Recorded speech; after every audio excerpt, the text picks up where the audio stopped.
What's going on, DL Gang? It's your boy Dropout Elite. It's your boy Dropout Bands. Welcome to Dropout University. No cap. No cap.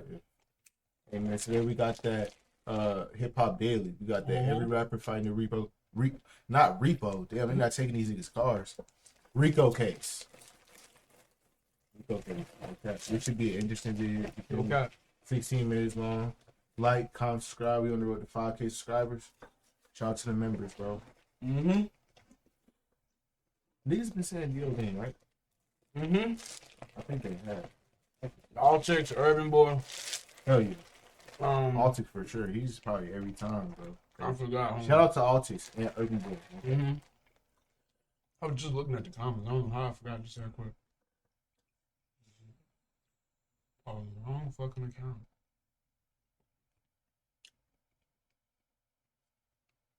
Urban Boy. Altix. Yeah, shout out Urban Boy and Altix, bro. Now they gonna watch a vid, man, for sure. Hey, if we ain't got nothing else to say, we're gonna get right into the bitch. Make sure you like the vid. No cap. Let's get into this. Beef to $1 million drug rings. Today we're breaking down every rapper in the game who's wrapped up in a wild RICO case. Young Thug, Gunna, and the rest of the YSL crew getting hit with the RICO last year shocked everyone. Thug has been one of the most influential rappers in the game for years, and nobody expected him to get taken down like this. The indictment named over 20 dudes, but it's been clear. Ain't it at least like over half of them motherfuckers that snitched up by now? It's a good amount. It's a good amount. That's crazy. I ain't gonna lie. From the jump, that Thug is the one they really want. That's because they was as soon out. As they all got booked. Them niggas was out for too long doing this shit. They was too used to this shit. Fuck Gunna. We not listening to this music. I don't know about we. Me, I am. I ain't gonna lie. Personally, me, ain't no we in that. I ain't gonna lie. I'll be playing that shit. Fuck but Gunna, nigga. Shit. What was I finna say? What was I gonna say? Oh yeah, them niggas got too used to the fucking outside. They was we not gonna get caught. We keep getting money this way. Blah blah blah. Boom. They was smoothing.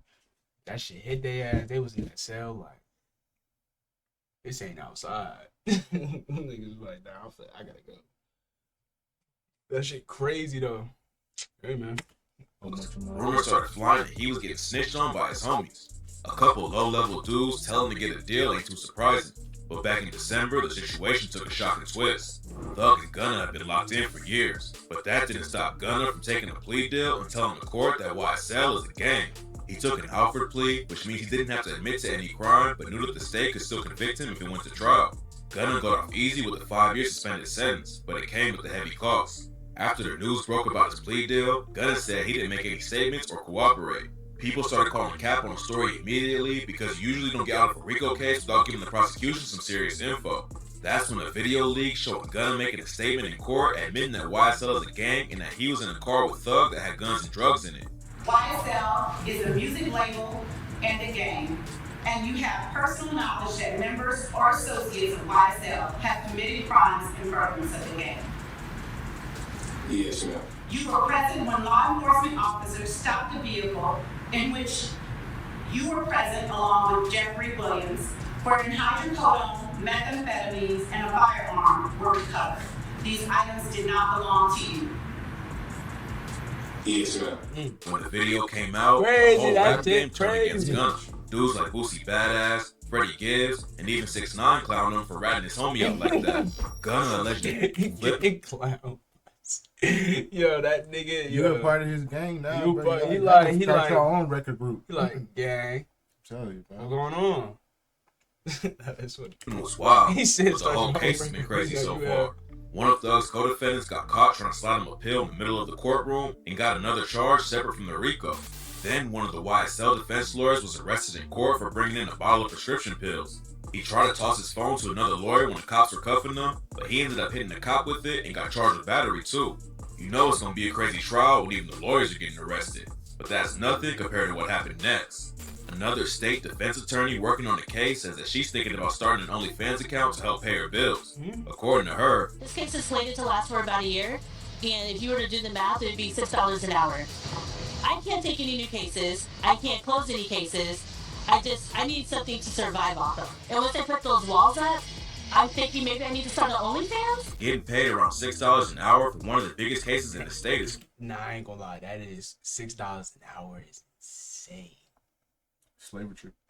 Nigga, $6? Fuck no. How can they do that, bro? I thought the lowest they did go with $7.25 legally. How is what? I don't think it's like that in every state. I think some people's lowest is still like $5.50 or some shit like that. Get the fuck out of here, bro. I don't know who living in them states, but you need to get the fuck out. Crazy. That's definitely not the last shocking thing to come out of the YSL situation. The jury selection is still going on for Thug's case. And last week, one of the potential jurors was held in contempt of court after she called the judge a and while all the drama's been entertaining, it's still a very serious situation for young Thug.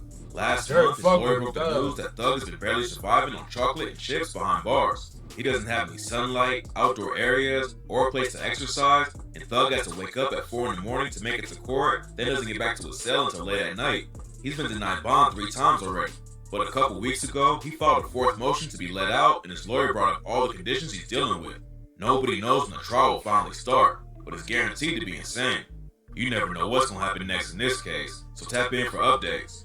The YSL RICO is huge right now, but this next rapper almost beat a murder charge right before getting hit with his own RICO case. Bronx drill is one of the most violent and crazy scenes in rap right now.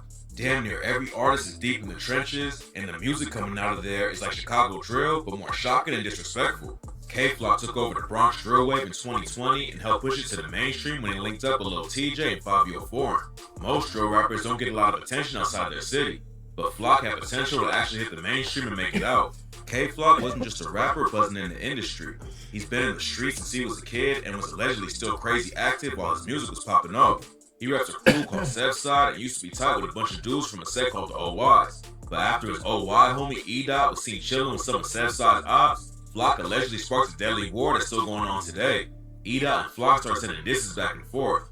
And then December 2021, Flock was booked for allegedly killing E-Dot's homie Waka in the middle of the street.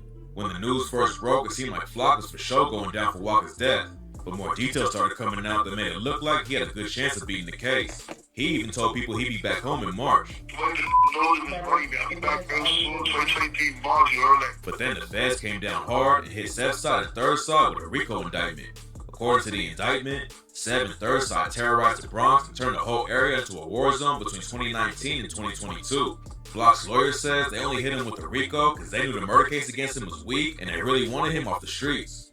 Flock went from thinking he'd be home this year to facing the death penalty in a RICO case. But right now, nobody knows how to play out. Damn. It's obvious that I didn't even know that. Damn, he facing the death penalty in the RICO? Did you know that? The fuck? Damn. want Flock out on the streets though. And now that he's on a case with 7 other dudes, there's a good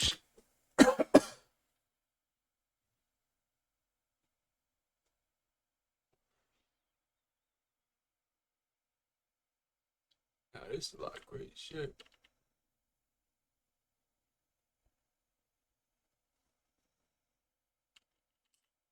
chance at least one of them will snitch on Flock for a lighter sentence.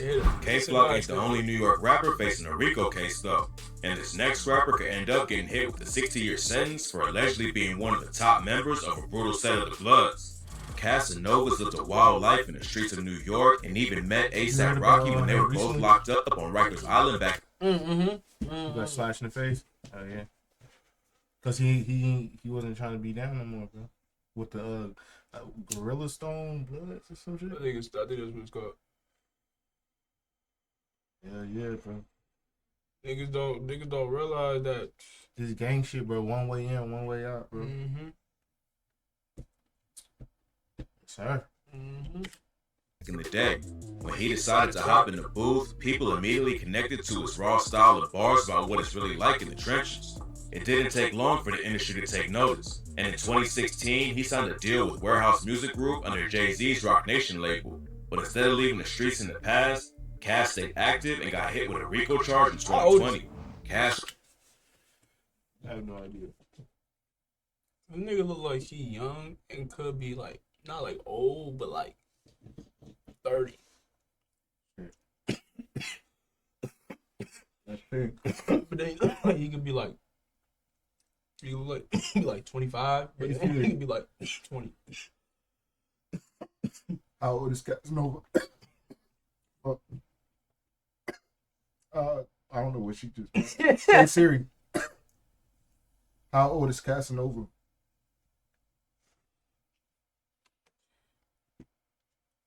What?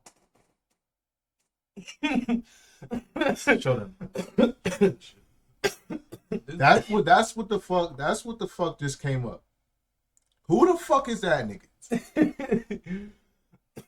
That's crazy. But yeah, that's yeah, it is. Untouchable, it says Cas reps of blood said called the Gorilla Stone Nation Gang. Yeah.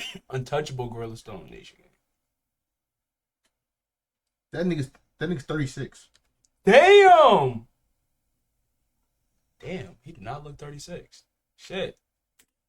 Reps of blood set called the Untouchable Gorilla Stone Nation Gang, and the prosecutor said he used his rap money to benefit the crew.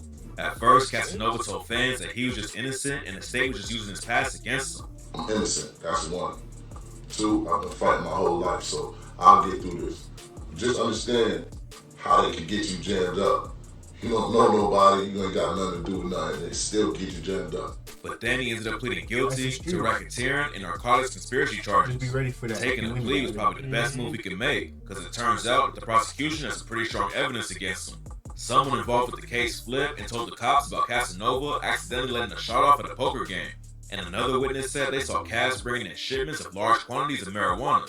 Casanova said all the claims were true. Plus, he admitted to a robbery from 2018 where a woman was recording him at a restaurant and another Gorilla Stone member choked her out. Cas took her phone too, but he told the judge that he actually picked the woman up off the floor and gave her the phone back.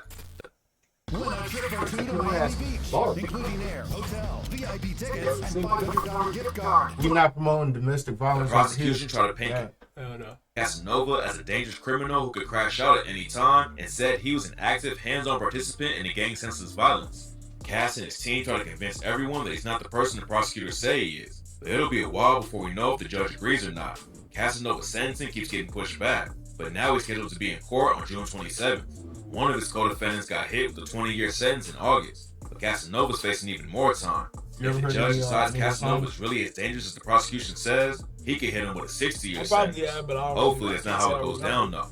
Cas already admitted that he's on suicide watch and has attempted it a couple times when he was a teenager. No matter what happens in his case, hopefully Cas gets the help he needs to deal with all the stress weighing on him right now. Casanova went down right when it looked like his career was going to hit a new level. But this next rapper went from making certified diamond hits to facing life in prison. Fetty Wap went diamond and earned 2 Grammy nominations for his massive hit, Trap Queen. He had a few more hits in the mid-2010s, but he couldn't keep the momentum up and jumped straight into the streets to keep his pockets full. Even though his career wasn't popping off like back in the day, Fetty was still booking shows. He had a spot in the lineup for Rolling Loud New York in 2021, but before he took the stage, the police booked him and 5 other dudes in a RICO case for running a massive drug ring. During the raid, the cops found cocaine, heroin, fentanyl pills, and 5 guns. According to the police, Fetty was a kilogram-level seller and wasn't the one actually running everything. What's wild about the case is that one of the other dudes who got taken down was a corrections officer named Anthony Sinye. Sinye was booked on a different trafficking case back in 2020 but was released on bond. Then a year later, he got taken down again with Fetty Wap and the others. Rumors say that Sinye's been working with the feds ever since he was arrested in 2020, and that he's the one who gave the cops info on Fetty and the rest of the crew. Fetty got out of jail on $500K bonds a month after the takedown. He was facing life in prison because of how much weight their crew was moving. Probably had his hair up. 500K bond. Like, you like a clan member. Oh God! I was about to ash in my cup. Damn. A month after the takedown. He was facing life in prison because of how much weight their crew was moving. Then last year, the situation got even worse for him. Even though he was wrapped in a RICO case, Fetty couldn't lay low for a bit and allegedly pulled out a gun and threatened to kill a dude on FaceTime. Somebody recorded the call and sent it to the feds. So Fetty's bond was revoked and he's been behind bars ever since. That's crazy. At first, he pleaded not guilty to all of the charges, but in August, he changed his mind and pleaded guilty. He's still facing a minimum of 5 years in prison, but 5 years is nothing compared to a life sentence he could have been hit with if he took the case to trial. His sentencing was supposed to go down in March, but apparently it was delayed, so tap in for updates when the news breaks.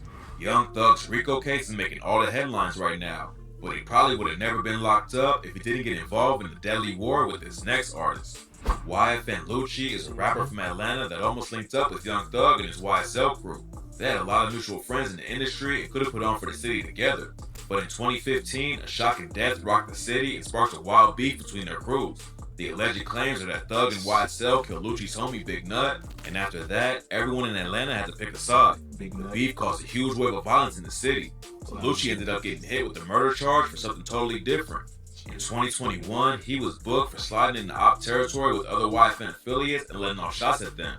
Lucci was allegedly driving the whip, and the ops fired back and killed his homie James Adams. That's when they say Lucci and the other dudes in the car pushed James out and left him dead in the street. He got out of house arrest, but then the situation got way worse for Lucci. Damn. That's crazy. Now, but why is pause though? Yo, Fronto in this bit. Y'all get off the ground, but they lacing it with fentanyl. No cap. But That's wild though. nigga, what the fuck? A couple of months later, he was tied to a 105-count RICO case that claims he linked up with a rapper named CP3 to bring a bunch of blood sets together and run the streets. Facing a murder case on top of the RICO was bad enough, but Lucci was almost stabbed to death in jail before his trial even started. When Lucci got locked up for the second time, YSL affiliates allegedly caught him lacking in jail and stabbed him. It's rumored a dude named J-Man is allegedly one of the guys who attacked him, and the prosecutors in Thug's case say that his homies Big Briss and Antonio Sumlin asked Thug for the green light to take Lucci out. Thug has a lot of people allegedly flipping on him right now, and in December, rumors started flying that Lucci was going to be a witness in his trial too. People started dragging him for working with the feds, but his lawyer jumped in and squashed the rumors and said Lucci isn't going to testify. Lucci's trial was supposed to start around the same time as Thug's, but now it looks like he won't go to court until the YSL trial is over. Their cases are closely tied to each other, and the prosecutors in Thug's trial are even using lyrics where he allegedly bragged about getting Lucci's mom's house shot up. In 2016, her house got hit up twice in the same week, but luckily nobody was seriously hurt. After it went down, Thug dropped the track Bad Boy and said, "I shot at his mommy, now he no longer mentioned me. You say you want smoke, and I've been coming down the chimney. You gotta barbecue your I'm so fried and they crispy. I had on Margellas when I shot at the act like you want war, and they gonna smoke you like a blunt." This is badass. It's Gas Monkey giveaway number 6. It might be more than a year before Thug's trial is over, but you never know what'll happen in these wild cases, so tap in for updates when they develop. Hood Rich Pablo Juan knew all the major rappers in Atlanta before he ever hopped in the booth. He came up moving weight in the streets and was a plug for a lot of artists. But back then, he was making so much money in the trenches that he never even thought about getting into the industry. But after the cops allegedly kicked Pablo's door down and robbed him, he decided to switch up how he moved and listen to everyone who told him he should rap. He went on a crazy mixtape, thought about getting into the industry. But after the cops allegedly kicked Pablo's door down and robbed him, he decided to switch. Cops robbed him? I don't know if he put that in the right. They came in on some freelance shit, on some pull the move ass shit. That shit crazy. Switch up how he moved and listened to everyone who told him he should rap. He went on a crazy mixtape run and ended up signing with Gucci Mane, but the momentum didn't last and he ended up right back in the streets. It's not clear exactly how everything went down, but in 2020 the news broke that he was involved with a RICO case. According to the cops, Pablo's from the Rolling 20 neighborhood Bloods, and the indictment took down 46 other dudes with Pablo. They were booked on everything from assault, robbery, and murder charges. And Pablo was allegedly involved with the death of Lil Baby's friend, Lil Marlo. Marlo was found dead on the road after his car was shot up over 100 times. And rumors say that a gun registered in Pablo's name was found at the scene. There wasn't any evidence to back it up though, and Pablo was never named in Marlo's case. RICO cases are almost impossible to beat, but Pablo's situation turned out better than anyone expected. He ended up pleading guilty to one racketeering charge and got hit with a 15-year sentence, but he only has to serve 5 and the rest will be suspended. Plus, the judge gave him time served, so if Pablo keeps his head down and stays out of trouble, he could come back home within a couple of years. Pablo's case worked out pretty well for him, but this next rapper could end up spending decades behind bars after pleading guilty in a crazy RICO case. Sue Surf came up in Jersey banging a Rolling 60s Crip set called the Silverback Gorillas and went to jail for the first time at 18. After some OGs inside said he should take music seriously and leave the streets behind, Surf got out and jumped straight into the battle rap scene. He started competing in the Ultimate Rap Battle League and gained respect from everyone in the industry from the jump because he almost never lost. Surf took it even further and started dropping his own projects and touring with Joe Budden. But at the same time, he was still deep in the trenches and caught a murder charge in 2017. Surf allegedly shot at a Rolling 47 neighborhood crib after his homie got hit up, but he ended up beating the charge and got out in 2018. He barely survived a shooting that left him with 37 stitches right after he came home, and then in 2019 he caught another gun charge and went back to jail. After that case, he stayed out of jail for a few years, but in October 2022, he tweeted that he would probably never see a stage again. Nobody knew what was going on, but a week later, the feds ran down on him at his house, and Surf tried to escape out the back door. The cops had him surrounded though, so Surf and a woman who was with him went back inside and had a standoff with the police. A crisis team had to come through and sort things out, and luckily Surf surrendered before anything serious went down. He was booked with 9 other SBG affiliates who were accused of murder, robbery, and selling drugs, and Surf allegedly used IG to set up the deals. He pleaded not guilty to everything at first and was going to take it to trial, but then rumors started flying that his OG had flipped and was snitching on. Stop doing stuff on Instagram, bro. Yo, IG is What crazy. the fuck? Like, come on, I ain't gonna lie, cuz. that's Come crazy. on, cuz. Surf. That's insane. It's not clear if the rumors are true, but in April, Surf ended up pleading guilty to racketeering conspiracy and possessing firearms and ammunition as a felon. He hasn't been sentenced yet, but the racketeering charge could get him 20 years, and the gun charge could cost him 10 years in prison if he's given the maximum time. Surf had the opportunity to leave the streets after going to prison, getting shot, and beating a murder case, but instead he stayed loyal to his gang and could now end up spending the next 30 years behind bars. Chef G helped kick off the Brooklyn drill wave with the track No Suburban, and his homie Sleepy Hollow ended up becoming another one of the hottest rappers in the scene. Both of them have been fighting cases for the last couple of years, but they were supposed to be free and link up again in the studio soon. They still had a ton of momentum in the game and could have taken over together, but now they're facing a crazy RICO case that sounds like something out of a movie. The Brooklyn DA hit Chef, Sleepy, and 30 other alleged members of the A-Trey Crips and Nine Ways gang with a 140-count RICO indictment. They're accused of using almost 40 guns during a dozen shootings, and Chef was allegedly involved with at least one of them. The DA said, Chef G used a lot of the money that he earned to help facilitate further gang activity. He encouraged gang members to participate in violent crimes. During one shooting, a dude named Kamandre Takatsu allegedly popped out of a sunroof and started dumping shots while his homies inside the whip were shooting out of the windows. They allegedly killed a Folk Nation affiliate named Theodore Sr., but that's not even the craziest part of the story. According to the indictment, Chef hosted a dinner party 2 days later with a bunch of A-Trey and Nine Way affiliates, including Sleepy Hollow, to celebrate Senior's death. Him and his sister have both been charged with conspiracy to commit murder, but Chef didn't just reward his homies for committing murder. He was allegedly active in the streets right there with them too. Back in April 2021, he allegedly drove some shooters into op territory where they opened fire and hit 2 innocent bystanders. Then, just a couple of months later, a bunch of A-Trays allegedly kidnapped one of their own dudes who had betrayed Chef. They caught him on the street and stomped him out, then shoved him into a car and drove him to a cemetery. They allegedly pulled him out of the whip and started stomping him again, but that's when the cops rolled through and saved him. Chef and Sleepy Hollow had the chance to leave the street drama and really blow up in the industry, but now they're facing decades in prison in one of the craziest rap RICO cases yet. More details will be dropping soon, so tap in for updates on the situation. That shit's crazy. Okay. Hey man, that was every rapper fighting a RICO case. You feel me? Yeah, that shit was interesting, bro. But I'm surprised he didn't show Rollo. You know who that is, right? Who? Fam Goon, Rollo Fam Goon. Hell. Who that? Where you from? Atlanta. That's why. I don't know too too many like Atlanta he used niggas. to you know, like used to be running shit for real. He be running the jails and shit like that.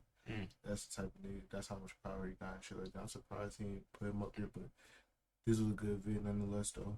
Okay. Yeah. Okay. Hey man. Make sure you like, comment, subscribe, share the video, turn on post notifications, get notified every time we drop a banger. Road to 5K.